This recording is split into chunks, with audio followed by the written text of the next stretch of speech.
ओम गणपते नमः. श्री स्वामी समर्थ. हे गणेशा, जे कोणी गणेशाची ही पौराणिक ही कथा ऐकतील त्याच्या भाग्यातील सर्व दुःख, संकटे, गरिबी दूर करून त्यांच्या भाग्यात चमत्कार घडवून आणा आणि या भक्तांना थक्क करणारी तुमची अनुभूती येऊ द्या. सदैव त्यांच्या कुटुंबाचे रक्षण करा. सदैव पाठीशी उभे राहा. संकट काळात विघ्नहर्त्या विघ्न दूर करा. ही कथा एका गणेश भक्ताची आहे. भाग 2, क्रीडाखंड. अध्याय 1. कथा रुद्रकेतूची.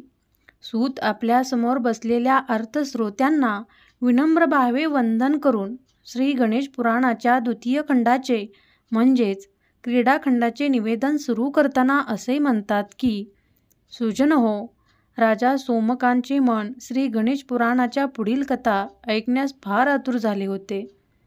कधी एकदा दुसरा दिवस उगवतोय आणि पुन्हा ती सदैव बैठक बसते असे त्यात झाले होते.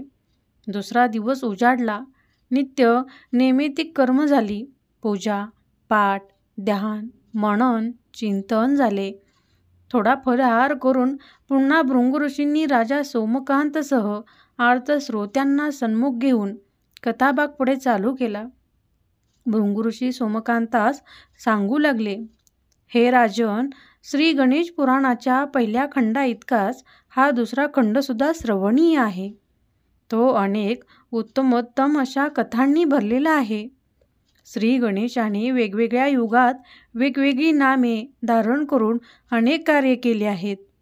कृतयुगात विनायक, त्रेतायुगात मयुरेश्वर, तर द्वापार युगात ही देवता गजानन या नावाने प्रसिद्ध आहे. पूर्वी अंगद देशामध्ये रुद्रकेतू नावाचा एक वेदाभ्यासी ब्राह्मण राहत होता. त्याच्या सुशील पत्नीचे नाव होते शारदा.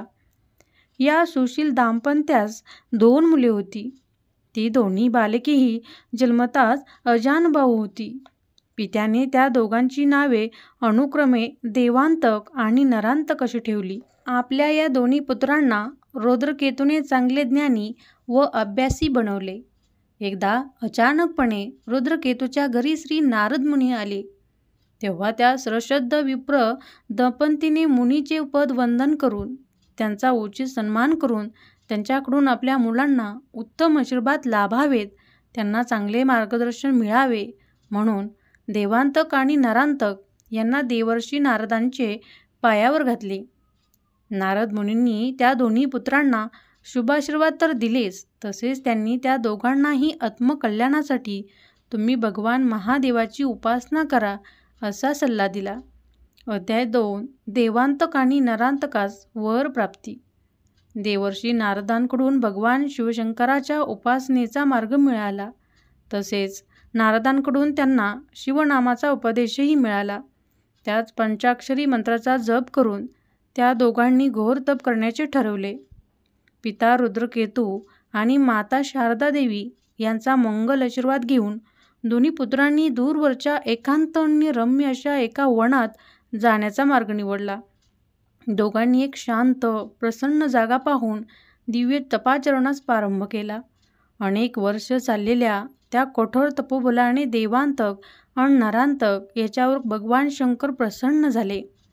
या कुमारांना दिव्य दर्शन देत त्यांना काय हवा तो वर मागा असे सांगितले. तेव्हा दोघांनाही, हे महादेवा, तुमच्या वरद कृपेने आम्हाला त्रैलोक्याचे साम्राज्य लाभावे, आमच्या अंतःकरणात सदैव तुझी भक्ती वास करून राहावी असा वर मागितला. देवांनी तथास्तु असे म्हणत त्यांना तो वर दिला. दोघेही प्रसन्न चित्ताने घरी आले. त्यांनी शिवदर्शनाची व वरप्राप्तीची वार्ता माता पित्यास दिली. तो समाचार ऐकून क्षणभर रुद्रकेतूच्या मनात असा विचार आला की या दोन्ही पुत्रांची ही मागणी भविष्यात त्यांच्या नाशास कारणीभूत तर ठरणार नाही ना. कारण ही मागणी सात्विक नव्हे तर रजो अन तमोगुणी आहे. पण रुद्रकेतूने तसे स्पष्ट काहीच बोलून दाखवले नाही. त्याने पुत्राच्या तपोसाधनेची ब्राह्मणांना भोजन देऊन त्यांना दाने देऊन गोड अशी सांगता केली. सर्व ब्राह्मणांनी लोकांनी त्या कुमारांना आशीर्वाद दिले. अध्याय 3. देवांतकाची स्वर्गलोक स्वारी. एके दिवशी थोरला भाऊ देवांतक हा धाकट्या भावास म्हणाला, हे बघ, मी देवलोकावर स्वारी करून देवलोक जिंकतो, तू पृथ्वी अन पाताळलोक जिंकून घे. झाले. दोन्ही भावांनी आपापले कार्यक्षेत्र निवडून घेतले अन जो तो कामाला लागला. सत्ता, अभिलाषा, राज्य, संपत्ती अन अधिकार हा मानवालाच दानव बनवितो हेच खरे. देवांतकाने देवलोक जिंकून घेण्याच्या हेतूने देवलोकांवर चाल केली. त्याने प्रथम अमरावतीत जाऊन इंद्रदेवाचा पराभव केला. या संघर्षात देवांचे अनेक पराक्रमी वीर देवांतकावर चाल करून आले, पण त्याने त्यांचा पराभव करून अमरावतीच्या इंद्रस्थानावर आपली बैठक स्थिर केली. इंद्राने या युद्धात जेव्हा या देवांतकावर आपल्या व्रजाचा वापर केला, तेव्हा शिवकृपांतिक देवांतकावर त्याचा कोणताच परिणाम झाला नाही. उलट देवांतकाने त्याच्या प्रतिकारार्थ जे अस्त्र वापरले त्यामुळे इंद्राचे वज्रच खंडित झाले. देवाचा राजा इंद्र याची नगरी, त्याचे राज्य, त्याचे सिंहासन प्राप्त होताच देवांतकाचा आनंद गगनात मावेना. त्याने आपले मनोरथ पूर्ण करणाऱ्या भगवान शिवाचे मनोमन आभार मानले. देवांतकाने एक एक करून इंद्रलोक, स्वर्गलोक, देवलोक या सर्वांवरच आपली सत्ता प्रस्थापित केली. अध्याय 4. नरांतक झाला भू अन पाताळ लोकांचा स्वामी. तिकडे रौद्रकेतूच्या ज्येष्ठ पुत्राने देवलोक, इंद्रलोक, स्वर्गलोक मिळवला. इकडे नरांतकाने हळूहळू आपले वर्चस्व प्रस्थापित करण्यास प्रारंभ केला. प्रथम त्याने पृथ्वीवरचे एक एक राज्य जिंकून घेतले. कोणाला मित्रत्वाने, कोणाला लोभाने, तर कोणाला शक्तीच्या बळावर जिंकून आपल्या अधिपत्याखाली आणले. त्यातील काही महावीरांच्या बळावर त्याने पाताळ लोकांवर स्वारी केली. पाताळ लोकीचे राज्य प्राप्त झाल्यास मी तुम्हास त्या राज्याचे अधिकारी करेन असे नरांतकाने दैत्यांना सांगितले. कारण त्याला पूर्ण कल्पना होती की पाताळ लोकात नाग, सर्प याचा आपल्याला प्रतिकार होऊ शकतो. दैत्यांकडे असुरी शक्तीचे वरदान असल्याने ते कोणतेही रूप धारण करू शकतात. नरांतकाने आपल्या दैत्य सहकाऱ्यांना गरुडाचे रूप घेऊन नाग लोकांवर हल्ला करण्यास सांगितले. ते गरुडरूपी दैत्य नाग सर्प यांना गिळू लागले. तेव्हा पाताळ नगरीचा सर्पराजा नरांतकास शरण आला. त्याने नरांतकाचे स्वामित्व मान्य केले आणि आपल्या वंशाचे रक्षण केले. या प्रकारे नरांतकानेही भू आणि पाताळ लोकांवर आपली सत्ता प्रस्थापित केली. पण अखेर या सत्तापणाचा असुरी वृत्तीचा, लोभाचा परिणाम नेहमीसारखाच झाला. कालांतराने त्यांचे हे असे असुरी त्रैलोक्याचे स्वामित्वच त्यांच्या विनाशाचे कारण ठरले. अध्याय 5. अदितीस गणेश वरदानाचा लाभ. ब्रह्मदेव व्यासांना पुढे असेही सांगतात की माझा मानसपुत्र कश्यप यास ज्या अनेक भार्या होत्या त्यामधली अदिती शुद्ध सात्विक गुणसंपत्तीची, सौंदर्याची खाण होती. या अदितीने इंद्राधिक अनेक देवतांना जन्म दिला. तरी झालेल्या सर्व संततीपेक्षा एक आगळीवेगळी अशी संतती तिला हवी होती. म्हणूनच तिने एकदा आपल्या पतीस विचारणा केली की स्वामी, साक्षात परब्रह्माने माझ्या पोटी संतान रूपाने जन्म घ्यावा अशी माझी इच्छा आहे. मी त्यासाठी नेमके काय करावे म्हणजे माझी मनोकामना पूर्ण होईल. तेव्हा कश्यप ऋषींनी तिची ती इच्छा ऐकून संतोष झाला. त्यांनी तिच्या मनोकामनापूर्तीसाठी तिला ओम गजाननाय नमः या सिद्ध मंत्राचा जप करण्यास सांगितला. आपल्या पतीच्या अज्ञान मार्गदर्शनाप्रमाणे अदितीने वनात जाऊन सिद्ध गणेश मंत्राची घोर उपासना केली. तिच्या कठोर आणि श्रद्धायुक्त उपासनेने श्री गणेश प्रसन्न झाले. त्यांनी अदितीस दिव्य दर्शन दिले. तिला तुझी काय इच्छा आहे म्हणून विचारले.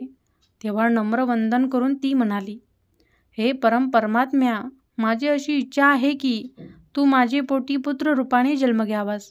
तेव्हा संतुष्ट झालेल्या गणेशाने तिला अभिवचन दिले की तुझी मनोकामना पूर्ण होईल. मी उचित समयी विश्वकल्याण आणि असुरी शक्तीचा नाश करण्यासाठी तुझ्या उदरी जन्म घेईन. श्री गणेशाचे ते अभिवचन ऐकले मात्र आणि अदितीस मोठा आनंद आणि समाधान झाले. अध्याय 6. श्री गजाननाचा नवा अवतार. काल गतीचा प्रवाह वाहतच होता. सगळीकडे राक्षसी वृत्ती वाढत होत्या. अधर्म, अत्याचार, अनितीने दरा गांजली होती. तिला पापाचा, दुष्कर्माचा, दुराचाराचा भार असह्य झाला होता. ती सृष्टी निर्माण करणाऱ्या ब्रह्मदेवास परत परत विचारित होती की हे नियत्या, या पापाचा भार असह्य झाला आहे. यातून मला मुक्तता कधी मिळणार? गांजलेल्या देवतांची मुक्तता कोण करणार? त्यावर ब्रह्मदेवाने तिला म्हणत होते, हे धरणी माते, आता लवकरच परमेश्वराचा अवतार होणार आहे. हे विघ्न ताप हरणाचे कार्य श्री गजाननच करेल. आपण त्यास शरण जाऊया, त्यांची प्रार्थना करूया. मग प्रत्यक्ष ब्रह्मदेवासह सर्व देवतांनी श्री गणेशाची उपासना भक्ती केली. लवकरच श्री गजाननाने सर्वांना दर्शन दिले अन असे सांगितले की, माझ्या प्रिय भक्तांनो, आता मी मागे अदितीस वचन दिल्याप्रमाणे तिच्या पोटी जन्म घेणार आहे. माझा तो नवा अवतार हे कार्य करेल. ती शुभवार्ता ऐकून सर्वांनाच मोठा दिलासा वाटला. पुढे उचित समय येताच अदितीच्या पोटी गर्भ राहिला. तिला त्या अवस्थेत गणेशाने दर्शन दिले. मी तुझ्या पोटी जन्म घेत आहे असे सांगितले. पुढे खरोखरच एका शुभदिनी अदितीने एका अत्यंत सुंदर बालकास जन्म दिला. कश्यपाने मोठ्या थाटमाटाने त्या बालकाचे नामकरण केले. कश्यपाने त्या बालकाचे नाव ठेवले मोहोत्कंठ. अध्याय 7 मोहोत्कंठाचा पहिला पराक्रम. श्री गजानन हाच मोहोत्कंठाच्या रूपाने कश्यप ऋषी अन माता अदिती यांच्या घरात वाढत होता. बालक रूपाने साक्षात श्री गणेशाचे कश्यपाचे घरी अवतार घेतला होता. हा समाचार जेव्हा अन्य थोर थोर ऋषी वर्गाच्या कानी गेला, तेव्हा अनेक ऋषी तिथे येऊन बालकाचे दर्शन घेऊन त्यास अनेक आशीर्वाद देऊन आले. एक दिवस असे झाले की इकडे कश्यप ऋषी हे त्यांच्या नित्यकर्मासाठी नदीवर स्नानादी कार्याला गेले. माता अदिती घरकामात दंग होती. त्यावेळी छोटा मोहोत्कंठ हा खेळत होता. आश्रमाच्या अंगणात हा खेळत होता आणि त्याच वेळी त्या आश्रमात एक विरजा नावाची राक्षसीन आली. तिने रांगत असलेल्या मोहोत्कंठास सरळ उचलले आणि त्यास गिळून टाकले. राक्षसीने मोहोत्कंठास गिळताच त्याने आपला आकार हळूहळू वाढवण्यास सुरुवात केली. तो तिच्या पोटात मोठा मोठा होत गेला आणि तिचे पोट फुटले. विरजा राक्षसीस मृत झाली. तो आवाज ऐकताच घाबरीगुबरी झालेल्या अदितीने धावत येऊन पाहिले. तो काय, अंगणात ती राक्षसीन मरून पडलेली आणि छोटा मोहोत्कंठ शेजारी खेळत होता. स्थानावरून परतलेल्या कश्यप ऋषींना तो समाचार कळला. त्यांनी मनोमन खात्री झाली की खरोखरच बालक मोहोत्कंठ हा नक्कीच एक ईश्वरी अवतार आहे. त्याने बालपणापासून आपले दृष्ट दुराचारी राक्षस नाश करण्याचे, धरा पापमुक्त करण्याचे कार्य चालू केलेले आहे. कश्यपाने आपल्या मनातला तो विचार जेव्हा अदितीस बोलून दाखवला, त्यावेळी तिचा आनंद गगनात मावेना. त्या दोघांनी कौतुकाने उचलून घेत मोहोत्कंठास छातीस लावले. त्याच्या ईश्वरी अवतार म्हणून चिमुकल्या पावलाचे पदवंदन केले. अध्याय 8 एकाचा वध तर दुसऱ्याचा उद्धार. मोहोत्कंठ बालकाने त्याला मारायला आलेल्या राक्षसनीला मारले. एक संकट टळले, पण या प्रसंगाने कश्यपांना मात्र त्या गोष्टीची कल्पना आली की हे देवी बालक आहे. याची जसजशी वाढ होईल तसतसा हा असुरी शक्तीचा नाश करणार. त्यामुळे त्या असुरी शक्ती याच्यावर नक्कीच रोष धरून राहणार. संधी मिळताच घात करणार. त्याला मारण्याचा, संपवण्याचा वारंवार प्रयत्न करणार. तेव्हा आता याच्या संरक्षणासाठी आपणच खूप काळजी घ्यायला हवी. म्हणूनच कश्यपाने अदितीला त्याच्यावर जास्त लक्ष ठेवायला, खूप काळजी घ्यायला आणि दक्षता बाळगायला सांगितले. विरजा राक्षसीच्या मृत्यूने ती असुरी शक्ती आधीच दुखावली गेली होती. त्यातच भर म्हणून की काय, एक दिवस माता अदिती ही मोहोत्कंठास घेऊन त्यास अंगणात खेळवत असताना अचानक तिथे 2 अत्यंत सुंदर, देखणे, मोहक रंगाचे आणि सुरेल आवाजाचे 2 पोपट आले. त्यांनी अदितीच्या कडेवर असलेल्या मोहोत्कंठाच्या जवळून गोड शिट्टी घालत एक गिरकी घेतली आणि ते जमिनीवर उतरून दाणे शोधत इकडे तिकडे फिरू लागले. मोहोत्कंठाने त्या पोपटांकडे एकदा पाहिले, मात्र तो मातेकडे त्या पोपटाची मला खेळायला दे म्हणून मागणी करू लागला. अदितीने बालकास समजवण्याचा प्रयत्न केला, पण तो काही आपला हट्ट सोडेना. तेव्हा ती सहज म्हणाली, जा उतर खाली आणि खेळ त्यांच्यासोबत. मोहोत्कंठ खाली उतरून त्या पोपटाच्या मागे धावू लागला. तो त्यांना पकडण्याचा प्रयत्न करी, पण मोहोत्कंठ त्यांना पकडू शकला नाही. ते पुढे अन मागे. मग काय होतंय हे कळायच्या आतच मोहोत्कंठाने त्या दोन्ही पोपटांना आपल्या दोन्ही हातांनी धरले आणि जोरात जमिनीवर आदळले. एका फटक्यात ते दोन्ही पोपट मेले. अदितीने दचकून त्या आवाजाच्या दिशेने पाहिले. तो काय, ते पोपट नव्हतेच, ते होते उद्धत आणि धुंदर नावाचे 2 दुष्ट राक्षस, जे मोतकंटास माराय आले होते.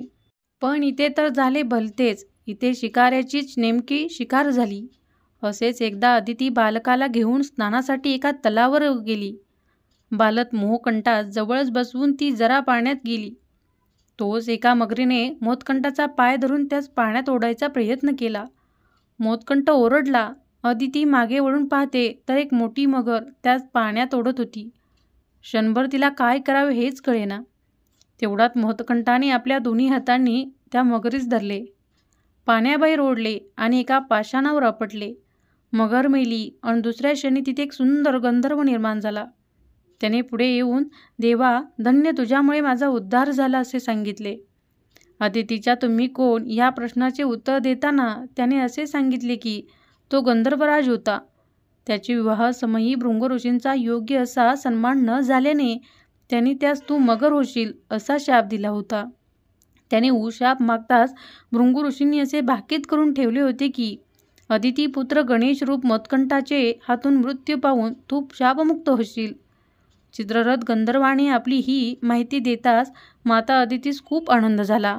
मोतकंठास आशीर्वाद देऊन चित्ररथ गंधर्वलोकी निघून गेला. अध्याय 9. मोतकंठाचे मुखी विश्वरूप प्रदर्शन. एकदा असे घडले की गंधर्वनगरीचे 3 गंधर्व कश्यप ऋषींच्या आश्रमात आले. ऋषींनी त्यांचे उचित स्वागत केले. त्यांना आश्रमात निवास करण्याची प्रार्थना केली. त्यांनी पण ती मान्य केली. गंधर्वांनी त्यांच्या नित्य नियमाप्रमाणे देवी, शंकर, विष्णू, गणेश आणि सूर्य या देवता मांडून त्यांचे पूजन चालू केले. ते तिघेही डोळे मिटून ध्यान करीत असताना छोटा मोहतकंठ हा तिथे आला.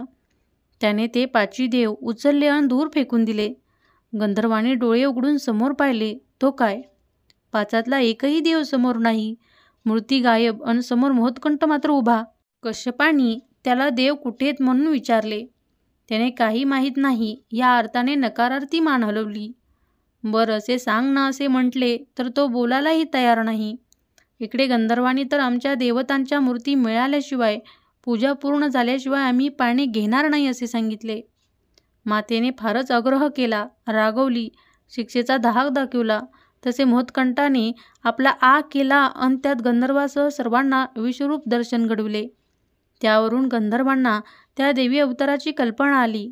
त्या बालकाच्या मुखातील विश्वरूप दर्शनाने सर्वांनाच मोठा आनंद झाला. अध्याय 10. मोहतकंठाचा उपनयन संस्कार. जसे का मोहतकंठ बालकाला 5वे वर्ष लागले तसा कश्यप ऋषींनी त्यांच्या मोजीबंधनाचा घाट घालायला सुरुवात केली. मुंजीसाठी इतर ऋषी वर्गास आमंत्रण दिले. मुहूर्त काढला. अंगणात मोठा मांडव घातला. देव, गंधर्व, यक्ष, किन्नर, शास्त्रीय ब्राह्मण इत्यादी सारेजण आमंत्रित केले. शास्त्रशुद्ध पद्धतीने मोहतकंठाचा उपनयन संस्कार यथोचित पार पाडण्यास आला. त्यावेळी बटू रूपातील मोहतकंठास उपस्थितींनी अनेक वस्तू भेट दिल्या. मोहतकंठाच्या मुंजीचे निमित्त साधून तिथे त्या मंडपात 5 राक्षसही वेश पालटून आले होते. देवदेवता बालकावर मंगलाक्षता वर्षाव करीत असताना आपण मोहतकंठावर आघात करून त्यास मारायचे अशी त्यांची योजना होती. पण एका क्षणी मोहतकंठाने आपल्या मस्तकावर पडणाऱ्या अक्षता हाती घेऊन त्या उलट्या त्या राक्षसाच्या दिशेने फेकल्या. त्या जणू एखाद्या शस्त्राप्रमाणे त्यांना जाऊन लागल्या आणि दुसऱ्या क्षणी मोहतकंठास माराई आलेल्या पिंगाक्ष, विशाल, पिंगल, चपळ आणि विध्वस्त या राक्षसाचा शेवट झाला. ह्या प्रकारची अदितीचे हे बालक देवी अंश असल्याची सर्वांना खात्री झाली.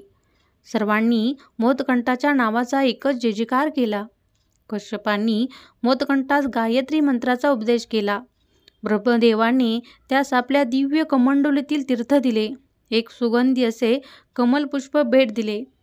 कुबेराने त्यास एक अक्षय माळा दिली. वरुण देवाने त्यास पारा भेट म्हणून दिल्या.